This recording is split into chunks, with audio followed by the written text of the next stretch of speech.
Our school, Cappuccino. This is our home during the school day. With this in mind, we need to be prepared for any emergencies that come our way.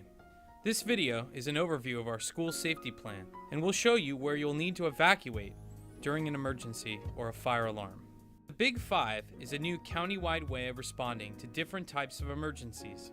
Remembering DELSS, or DELS, is a helpful way to understand the Big Five. D stands for drop, cover, hold on. This is the response typical in an earthquake. E stands for evacuation, as with a fire. L stands for lockdown or barricade, and this applies to an immediate threat of danger from the outside community, such as a violent intruder. The first S stands for secure campus. This is when a potential threat exists, such as in the case of a suspect in the neighborhood, when we've been notified by police. The second S stands for shelter in place. This could apply to some airborne event in the area, such as a chemical spill or a smoky fire off campus.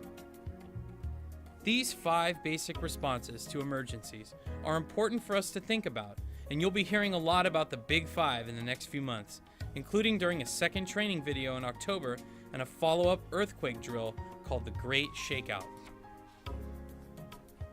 In the case of a fire alarm or evacuation, we are to calmly and quietly exit buildings and stop activities to go to one of 3 evacuation areas. A, the football field, for rooms in the west part of campus, near the field. B, the baseball field, for rooms in the eastern part of the campus, closer to El Camino. Or C, South Campus, or the main parking lot. This evacuation place is for classes near or in the art building.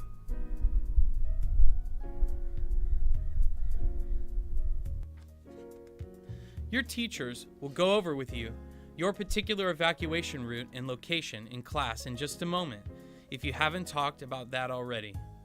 It's important that you consider this route found on the map near your door, and that you plan for who may need extra assistance in evacuating during an emergency.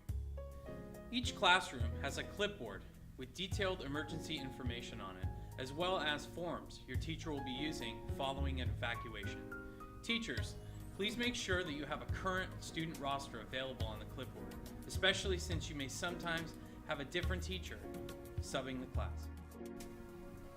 In addition to the clipboard, each classroom also has a red emergency bag with supplies to be used only in emergencies. Supplies such as a flashlight, emergency drinking water, first aid items, and more.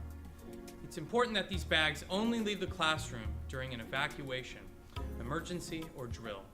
Tampering with these bags is not allowed. Now that you've heard the overview, and we'll take a few minutes to discuss this safety plan in class, we'll follow up in October with a more detailed look at some of our procedures during specific emergencies. Thank you for your attention today. Go Mustangs.